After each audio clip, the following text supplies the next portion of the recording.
வணக்கம். இது சுடர் ஊடகத்தின் அரசியல் ஆய்வு. ஈரானின் தலைநகர் தெஹ்ரானுக்கு அருகிலே உள்ள கோர்ஜிட் ஏவுகணை உற்பத்தி நிலையத்தை இஸ்ரேல் தாக்குவதாக ஈரானிய ஊடகங்கள் செய்தி வெளியிட்டிருக்கின்றன. இந்த உற்பத்தி நிலையமானது 2024ஆம் ஆண்டு அக்டோபரில் இஸ்ரேல் அதே தளத்தை தாக்கியிருந்தமையும் குறிப்பிடத்தக்கது. தெஹ்ரானின் ஒரு பகுதியை விட்டு வெளியேறுமாறு இஸ்ரேல் பாதுகாப்பு படை குடியிருப்பாளர்களை எச்சரித்த பின்னர் அந்த பகுதியில் தொடர்ச்சியான தாக்குதல்களும் நடைபெற்று வருகின்றமை குறிப்பிடத்தக்கது. தெஹ்ரான் பகுதியில் இஸ்ரேல் தொடர் வான்வழி தாக்குதலை நடத்தி வருவதாக இஸ்ரேலிய பாதுகாப்பு படை அறிவித்திருக்கின்றது. ஈரானினுடைய தலைநகரில் சில பகுதிகளில் வெடிப்பு சத்தங்கள் கேட்பதாகவும் ஈரானிய ஊடகங்கள் செய்தி வெளியிட்டிருக்கின்றார்கள். தெஹ்ரானில் 18வது மாவட்டத்தில் வசிப்பவர்களுக்கு IDF சற்று முன்னர் உடனடியாக வெளியேறுமாறு எச்சரிக்கையையும் விடுத்திருக்கின்றார்கள். அடுத்த இலக்கு தொடர்பான வரைபடம் ஒன்றை வெளியிட்டுள்ள இஸ்ரேல் பாதுகாப்பு படை தெஹ்ரானில் இருக்கின்ற தெஹ்ரான் நகரின் மாவட்டம் 18இல் உள்ள பொதுமக்கள் மற்றும் ஊழியர்களுக்கு உடனடி எச்சரிக்கையையும் விடுத்திருக்கின்றார்கள். அதன்படி சில மணி நேரங்களுக்கு தாக்குதல் நடத்தப்பட உள்ளதாகவும் அங்கிருந்து உடனடியாக வெளியேறுமாறும் அறிவிக்கப்பட்டிருக்கின்றது. அதன்போது அனைத்து குடிமக்கள் மற்றும் அந்த பகுதியில் உள்ள பணியாளர்கள் உங்கள் பாதுகாப்பு மற்றும் உயிர் நலனை கருத்தில் கொண்டு தெஹ்ரான் மாவட்டம் 18இல் குறிப்பிட்டுள்ள பகுதிகளிலிருந்து உடனடியாக வெளியேறவும் எனவும் அறிவுறுத்தலானது விடுக்கப்பட்டிருக்கின்றது. ஆகவே இஸ்ரேலிய இராணுவம் கடந்த சில நாட்களாக தெஹ்ரானை சுற்றியுள்ள பகுதிகளில் தாக்குதலை மேற்கொண்டதற்கேற்ப இந்த நடவடிக்கையும் அதே முறையில் தொடர்வதாகவும் தெரிவிக்கப்பட்டிருக்கின்றது. இந்த நிலையில் அந்த நகர்பகுதி உங்கள் இருப்புக்கள் உங்கள் உயிருக்கு நேரடியான ஆபத்தை ஏற்படுத்தும் எனவும் எச்சரிக்கை விடுக்கப்பட்டிருப்பதாகவும் தகவலானது வெளியிடப்பட்டிருக்கின்றது. இந்த நிலையில் இஸ்ரேலுக்கு எதிராக சமூக ஊடக பக்கத்தில் ஈரானிய உச்ச தலைவர் அலி ஹமேனி ஒரு வெளிப்படையான அச்சுறுத்தலை வெளியிட்டிருக்கின்றார். அதில் அவர் போர் தொடர்கின்றது என்று பதிவிட்டிருப்பதாக கூறப்பட்டிருக்கின்றது. அலி ஹைஃபருக்கு திரும்புகின்றார் என்றும் அந்த பதிவு கூறுவதாக ஈரானினுடைய சர்வதேச செய்தி நிறுவனத்தினுடைய மொழிபெயர்ப்பானது குறிப்பிட்டிருக்கின்றது. இந்த அறிக்கை ஷியா இஸ்லாத்தின் முதல் இமாம் மற்றும் 7ஆம் நூற்றாண்டின் யூத நகரமான கைபரை அவர் கைப்பற்றியதை குறிப்பதாகவும் அது அமைந்திருக்கின்றது. அத்துடன் குறித்த பதிவில் வானத்தில் நெருப்பு துளிகளுடன் கோட்டை ஒன்றுக்குள் வாளுடன் மனிதனொருவர் நுழைவதை பற்றிய ஒரு படமாக காட்டப்படுகிறது. அமெரிக்க ஜனாதிபதி டொனால்ட் ட்ரம்பின் ஈரானின் நிபந்தனையற்ற சரணடைதலை கோரியதிலிருந்தும் அமெரிக்கா ஹமேனியை கொல்லாமல் இருப்பதை கூறியதில் இருந்தும் அவருடைய முதல் சமூக பதிவாக இது பார்க்கப்படுகின்றமையும் குறிப்பிடத்தக்கது. நாளுக்கு நாள் இவ்வாறு அதிகரித்து வருகின்ற நிலையில் இஸ்ரேலை திரும்பி அடிக்க தொடங்கியிருக்கின்றார்கள் ஈரான்.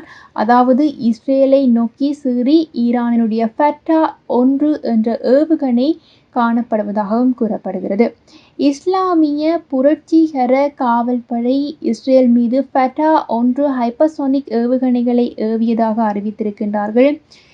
2024ஆம் ஆண்டு அக்டோபர் மாதம் 1ஆம் திகதி இஸ்ரேலினுடைய ஈரான் நடாத்திய தாக்குதலின் போது அது டசின் கணக்கான ஃபட்டா 1 ஏவுகணைகளை இஸ்ரேலை நோக்கி ஏவியிருந்தது. இருப்பினும் தற்போதைய போரிலே ஃபட்டா ஏவுகணை பயன்படுத்துவது இதுவே முதன்முறையாக காணப்படுகிறது. ஆகவே இது இவ்வாறு இருக்க ஈரான் வானில் வட்டமிட்டு சிதறவிடும் இஸ்ரேலினுடைய 60 ஜெட் விமானங்கள் குறித்த தகவலும் வெளியிடப்பட்டிருக்கின்றது.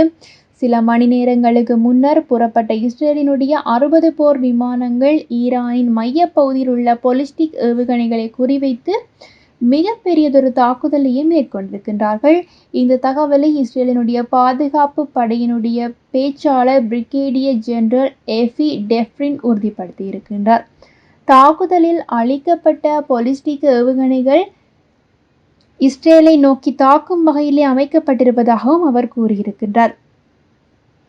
கடந்த சில நாட்களில் இஸ்ரேலில் நடந்த தாக்குதலின் விளைவாக ஈரானிய படைகள் மேற்கு பகுதியில் இருந்து நடாத்திய மையப்பகுதிக்கும் பின்வாங்கியிருந்தார்கள். இதன்போது அவர்கள் இஸ்பாஹானில் உள்ள ஏவுகணைகளை ஏவ முயற்சித்தார்கள் எனவும், ஆனால் அவர்கள் எங்கு சென்றாலும் தாங்கள் அதனை தாக்குவோம் எனவும் அவர் கூறியிருக்கின்றார். மேலும் இஸ்ரேலினுடைய இராணுவம் வெளியிட்டுள்ள தகவலின் அடிப்படையில் இஸ்ரேலிய விமானப்படை 12 இடங்களிலுள்ள ஈரானிய ஏவுகணை களஞ்சியங்கள் மற்றும் ஏவுதளங்கள் மீதும் தாக்குதலை நடத்தியிருக்கின்றமை குறிப்பிடத்தக்கது. இஸ்ரேலினுடைய பாதுகாப்பு படைகள் ஈரான் இஸ்ரேலுக்கு எதிராக ஏவுகணைகளை தயாரிக்க எடுத்த முயற்சிகளை காட்டும் காணொளி சாட்சிகளும் வெளியிடப்பட்டிருக்கின்றன. அதில் அந்த முயற்சிகள் அடையாளம் காணப்பட்டதும் அதன் மீது தாக்குதல் நடத்தப்பட்ட காட்சியும் அடங்கியிருப்பதோடு, மற்றொரு பின்னணியில் ஈரானின் ஒரு விமான எதிர்ப்பு பாதுகாப்பு அமைப்பின் மீது நடத்தப்பட்ட தாக்குதல் காட்சியும் அதில் இடம்பெற்றிருப்பதாகவும் கூறப்பட்டிருக்கின்றது. ஈரானினுடைய ஆட்சி மாற்றமானது இஸ்ரேலின் ஆணித்தரமான ஒரு இலக்காக அமையும் என இஸ்ரேலிய பிரதமர் பெஞ்சமின் நெதன்யாகு அவர்களும் தன்னுடைய அறிக்கையில் தகவல் வெளியிட்டிருப்பதாகவும் கூறப்பட்டிருக்கின்றது. ஆகவே நாளுக்கு நாள் போரானது அதிகரித்து வருகின்ற நிலையில் ஈரானினுடைய முக்கியமான அணுசக்தி தளமானது அமெரிக்காவால் குறிவைக்கப்பட்டிருப்பதாகவும் அந்த தகவலானது வெளியிடப்பட்டிருக்கின்றது. அமெரிக்க இராணுவ உத்திகள் பல்வேறு மட்டங்களில் செயற்படுகின்றன. இவை தேசிய பாதுகாப்பு, உலகளாவிய செல்வாக்கு மற்றும் பாதுகாப்பு உத்திகளை அடிப்படையாக கொண்டவை எனவும், இதன்படி அமெரிக்கா மத்திய கிழக்கில் தன்னுடைய இராணுவ பிரசன்னத்தை அதிகரித்திருப்பதாகவும் கூறப்பட்டிருக்கின்றது. ஆனால் இஸ்ரேல் ஈரான் போரில் அமெரிக்கா தலையிடுமா என்பதை டொனால்ட் ட்ரம்ப் பரிசீலித்து வருவதனால் அடுத்த நிலைப்பாடுகள் விவாத பொருளாகி வருவதாகவும் கூறப்பட்டிருக்கின்றது.